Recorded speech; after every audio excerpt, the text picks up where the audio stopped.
காற்றுக்கு உருவமில்லை கண் கொண்டு தன் கண்ணை கண்டவர்கள் கிடையாது என் கண்ணை காணுகிறே இமை ரெண்டும் அசையாது கண் கொண்டு தன் கண்ணை கண்டவர்கள் கிடையாது என் கண்ணை காணுகிறே இமை ரெண்டும் அசையாது குயிலிசை கேட்டவள்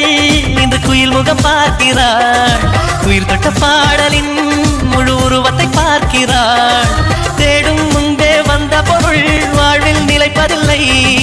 தேடி தேடி கண்ட பொருள் எளிதில் தொலைவதில்லை இசை பாட்டும் காற்றும் சேர்ந்த பின்பு பிரிவதில்லை